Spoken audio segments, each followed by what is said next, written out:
Palantir's interpretation of technology and innovation is really unique, primarily because we know that they've created a product via Foundry, via Gotham, via Apollo, that is really differentiated from the rest of the market. There are competitors, there are people that do similar things, but there are levels to this product that are fundamentally different than some of what the other products exist on the market, and they've been developing those for the past 17 years. But the other reason they're a bit differentiated when they talk about innovation and they talk about technology is because there are philosophical values that are associated and permeated throughout the essence of this company. And if you're investing in this company and you're thinking about investing in this company, you're just trying to understand a little bit more about this company, you cannot understand Palantir, you cannot understand their products unless you understand the philosophical premises behind their products. And I think the most important and innovative technological companies in the world are the technology companies that have some level of purpose undergirding how they approach technology. So one example, before we get into what sort of the point of this video is I would say Airbnb. Airbnb is a technology company that figured out the democratization of people's assets into things that could actually reward them and not things that just sit around and wait for them to appreciate maybe years, maybe decades into the future, i.e. a house, could connect communities. It could establish new methods of purpose and meaning, given the ability to stay at a stranger's house would make that stranger not just a stranger anymore. And it could open up new forms of dialogue when it comes to communication that have never existed before. And one of the easiest ways to talk to someone, one of the most meaningful ways to talk to someone is to share a meal with them, to be in their own home, to be with their own family. These things were constructed via Airbnb. Their larger mission now is to control the entire travel experience. How can you use that product, which used to just be renting out a home for a night, and create an entire memorable life out of it by traveling around the world and using the experiences that are infiltrated in the Airbnb product? That's one example of a technology product that I think has a purpose. And maybe it's a good purpose, maybe it's not a good purpose. That's subjective to the individual, but it's a tech company that has purpose. It is permeated throughout the product, and it's a tech company that's $100 billion in terms of value, and it's doing really well. Palantir is a technology company that also has a purpose, and their purpose primarily stems from the idea of innovating without destroying. How Palantir saved 1,500 jobs at a car plant. This is dailypalantir.com. It's my blog, and I did an article about this because I was watching an interview with Karp probably about 6 days ago from 2018, and in the interview, Karp was speaking about how Palantir thinks about innovation.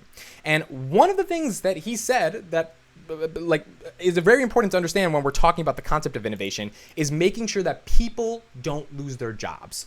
Why shouldn't people lose their jobs? Because if people lose their jobs, we lose democracy. Why? Because if people lose meaning, there's no democratic principles that guide the essence of our existence, since people don't have anything to do. There is not a North Star to achieve, and usually your work is that North Star.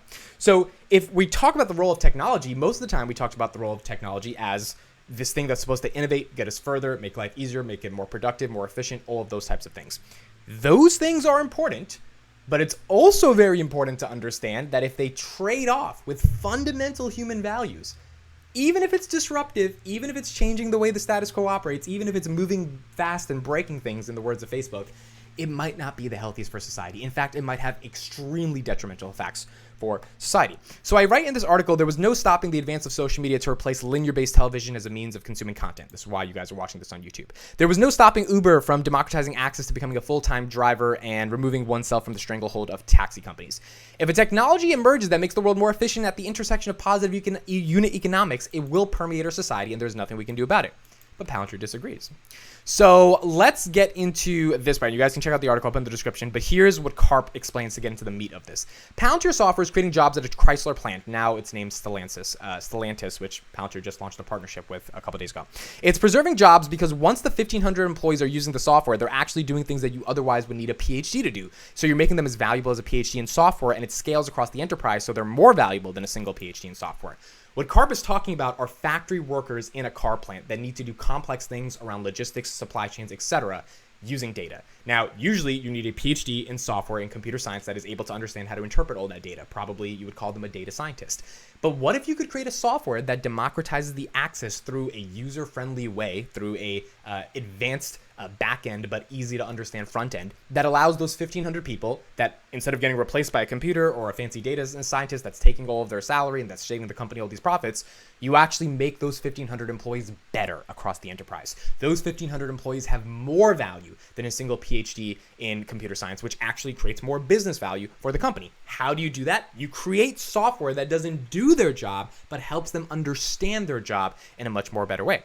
Karp's argument here was that in order to make the supply chain and logistics more efficient in a Chrysler plant, a vast amount of interpretation of data is involved. Either you can have one data scientist and replace those jobs, or you can have a robot or some machine interpret that data, or you can create a software platform that is user-friendly enough to work with non-technical people. Now, if workers could become as intelligent as the software trying to replace them by finding the symbiotic, that means a relationship that makes sense between two parties, but a relationship between how they can actually use the software on the ground, then a healthy marriage between innovation and democracy can persist because employees are offering value to the enterprise that are net positive from a unit economical sense. Why is this important for democracy? We talked about how if people don't have meaning in their life, democracy falls apart. The only reason democracy works is because people actually are responsible for their own individual lives. They know they have to do something. They also care about other people. They don't forget about the collective world that they live in. It's not just me, me, me, me, me. It is we. But the me has to come before the we in many instances. For example, if you have to pay, we don't have public school if we don't have people to pay for public school, right? The government pays for that. How do you pay for public school? You have to have taxes. How do you get taxes? People have to go out and be responsible for themselves, make money so that they can contribute to the global we. In order for us to do that, we need to have a democracy. We can't have a dictatorship. We can't have an authoritarian regime. And you might get better, more efficient outcomes of schools in those regimes, but at what cost is always the question that the Western Hemisphere has asked. And if the cost is people not being able to speak freely, then that's probably not a good cost. Which means the question for technology companies that are interpreting democracy, technology, innovation, automation is how do we enhance democracy? How do we make democracy better while not stopping innovation? Because innovation is not stopping. Technology is not stopping. If things are going at a fast direction and they're getting exponentially bigger, Tesla, electric cars, Wright's Law, batteries getting cheaper, it's going to disrupt automotive ICE vehicles, like the internal combustion engines. That's just going to happen. So there's a very, very deep ethical question, and I don't know if it's right or wrong. It's up to interpretation of self-driving cars. Is that a good thing? Are we supposed to replace taxi drivers? Are we supposed to replace truck drivers? Maybe that's better for society. Maybe we can give those people better jobs. Maybe it's not. And I think Palantir's position on it, they're not dealing in the automotive space in terms of making an electric car, but their argument is we create enterprise software. We don't want to replace people that work in the enterprise, especially people that are working at a factory plant. So if we can create enterprise software that actually integrates with people at a company, then that's a good thing. There's two levels to this. Number one, it is better for business if companies are able to not have to just destroy their workforce, but because no company wants to destroy their workforce, right? You want to have a healthy workforce. You want people to be coming to work and feeling good, but you need to make sure they're productive so that the unit economics of running the business makes sense. That's where their software can scale. That's where Palantir has a business opportunity. And number two, Palantir is gung and ho about having actual values. It's why they don't work with Russia and China. So when it comes to replacing people with software, the way I understand Alex Karp's message is that's not what they're trying to do. That's not what they want to do. And I think a lot of people give Palantir flack. A lot of people that really don't understand the company have not done, any level of research. They just see the stock price and they're like, oh, the CEO this, the CEO that. It's like, well, if you actually look at the interviews the CEO has said in the past couple of years and you actually see how the product is implemented, Palantir could very much well be a product that just replaces everything, but they've made the conscious effort to not do that.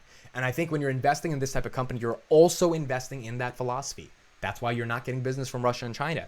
You're actively deciding, okay, I can invest in another tech company if I want Russia and China business. I'm investing in Palantir because I agree at some level that that's not the type of business I want. So I think the sort of key point that I'm getting at here is when we think about technology and techno-optimists and people that want to disrupt everything, we can't just think about that without thinking about ethical choices associated with that. And in order to meaningfully think about those ethical choices, we need to understand the implications of that technology. And sometimes we might have to automate. Sometimes we might have to replace workers. But sometimes we don't. And if you could create a platform and a software that actually enhances people's skills versus gets rid of them, then that's probably a technology company that can do a lot of good in the world and be financially rewarded for doing that good. Let me know your thoughts. Let me know what you think about this article. Check it out in the description. Thank you guys so much for watching. I'll see you in the next one.